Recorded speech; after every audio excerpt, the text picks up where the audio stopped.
तो next tense है past perfect continuous tense.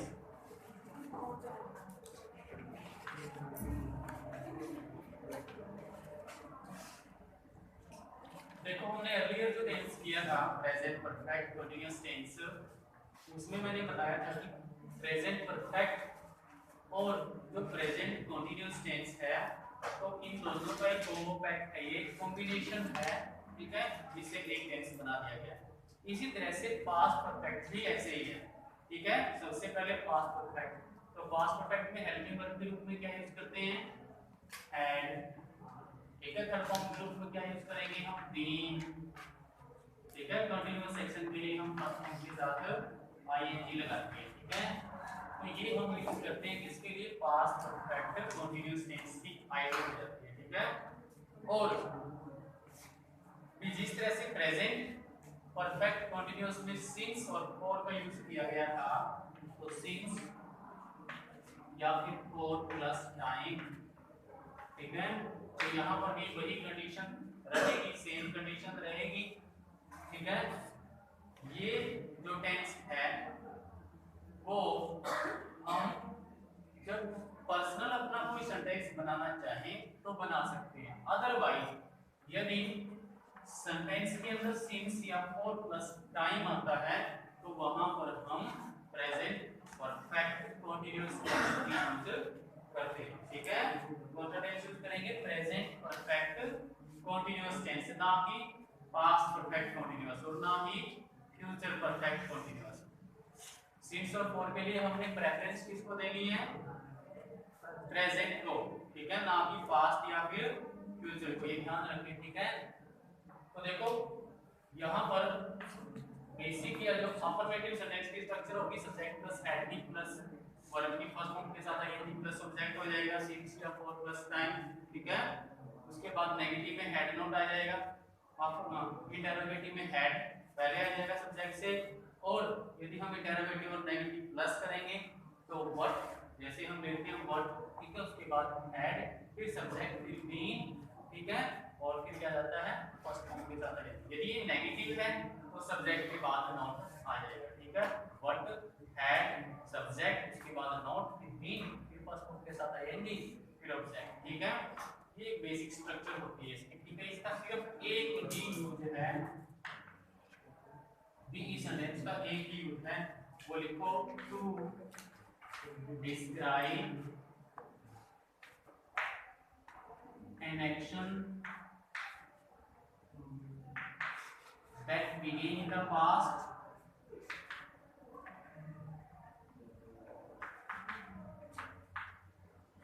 मतलब कोई ऐसा काम जो पास्ट में शुरू हुआ, ठीक है, कोई ऐसा काम जो पास्ट में स्टार्ट हुआ, was continuing for some time, कुछ समय तक वो कंटिन्यू रहा, and completed in the past,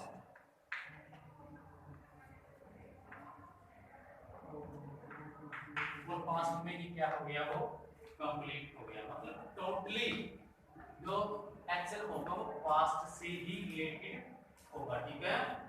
तो देखो, I had been reading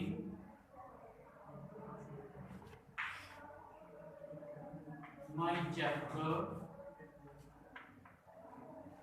for 2 hours, ठीक है। They had been waiting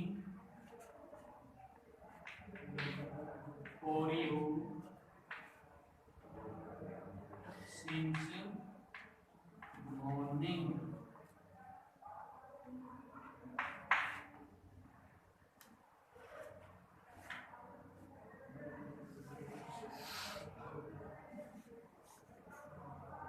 ठीक है। मतलब सेंटेंस क्या है, ये काम पास्ट में ही शुरू हुआ था, पास्ट में कंटिन्यू रहा और पास्ट में ही फिनिश हो गया, ठीक है। पास्ट में क्या हो गया, ये finish. I had been reading my chapter for 2 hours, ठीक है, पास्ट से ही रिलेटेड है।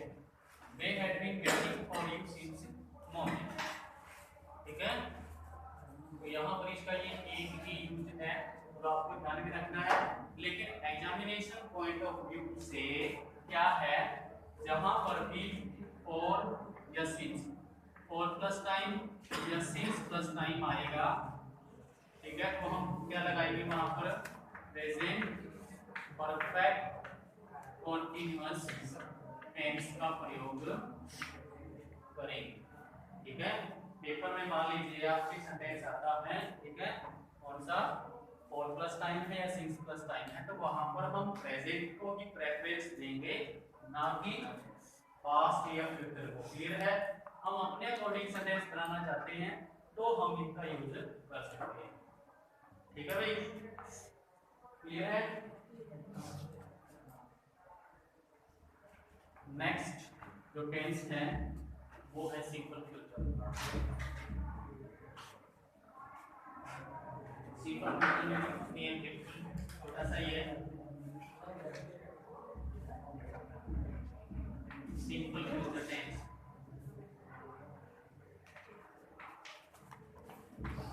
तो सिंपल फ्यूचर टेंस है, फ्यूचर में आपको पता है जो मेन हेल्पिंग वर्ब है वो यूज होगी, कौन सी, शैल एंड विल, ठीक है।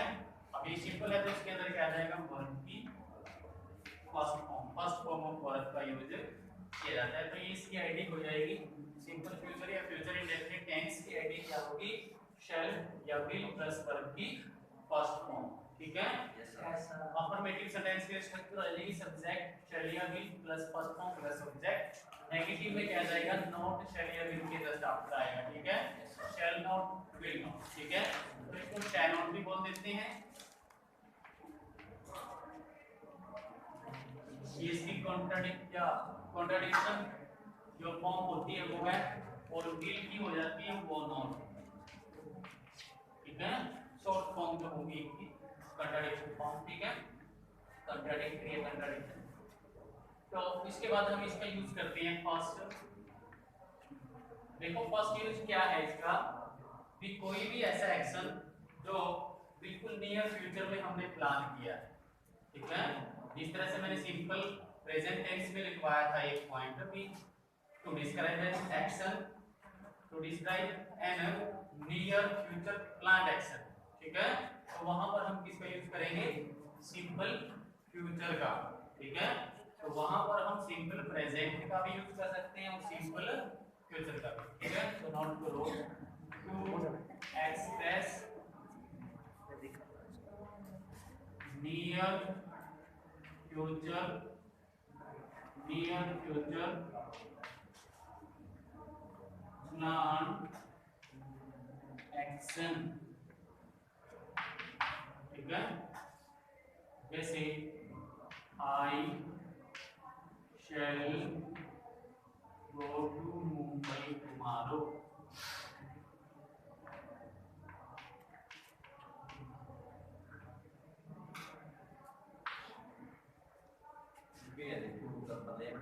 I shall go to Mumbai tomorrow, future plan action, ठीक है।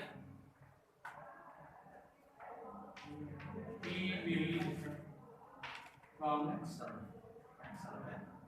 will come back next day,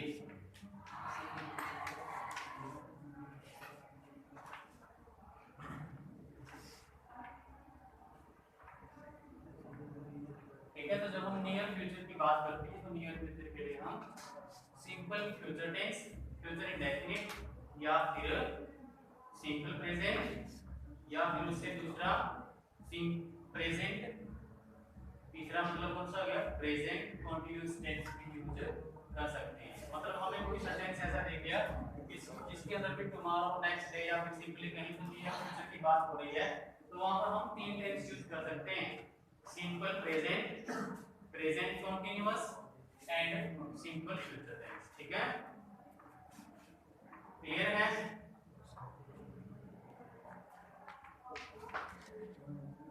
एक मैंने आपको कंडीशनल में करवाया था जो ईच पैटर्न था, ठीक है, जो ईच पैटर्न था उसके अंदर जो फर्स्ट पॉइंट है, ठीक है, तो अपनी कॉपी के पेस्ट करके देख लेना बाद में। तो जो ईच पैटर्न है उसके अंदर क्या, ईच वाले पार्ट के अंदर यदि फर्स्ट फॉर्म है तो मेन के अंदर जाएगा, मेन पार्ट जो होगा या मेन जो क्लॉज होगा उसके अंदर विल प्लस फर्स्ट फॉर्म आएगा। ठीक है, शैल भी आ सकता है वहां पर। ठीक है, अब हम यदि फ्यूचर की बात करें तो ठीक है, कैन और मे भी मैंने बताया था। ठीक है, लेकिन देखो शैल एक जनरल, जब हम सिंपल फ्यूचर की बात करें, ठीक है, यहाँ से मैं बता देता हूँ आपको, जब हम जनरली सिंपल फ्यूचर की बात करें तो आई और बी के साथ क्या आएगा, शैल। ठीक है, आई और बी के साथ क्या आएगा, शैल।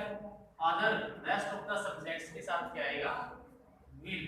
ठीक है, अदर सब्जेक्ट्स जो होंगे, रेस्ट ऑफ द जो सब्जेक्ट्स होंगे उनके साथ क्या आएगा, विल, जब हम सिंपल फ्यूचर की बात करते हैं। ठीक है, और वो सब्जेक्ट्स कौन से होंगे, सिंपल होंगे या फिर इंटरोगेटिव हो सकते हैं। ठीक है, जब हम आई और बी के साथ शैल का यूज करेंगे। ठीक है, और विल का प्रयोग होगा जो अदर सब्जेक्ट होंगे, जैसे यू, थर्ड पर्सन हो गए दे। ठीक है, सिंगुलर नाउन और प्लूरल नाउन, इनके साथ हम किसका यूज करेंगे, विल का।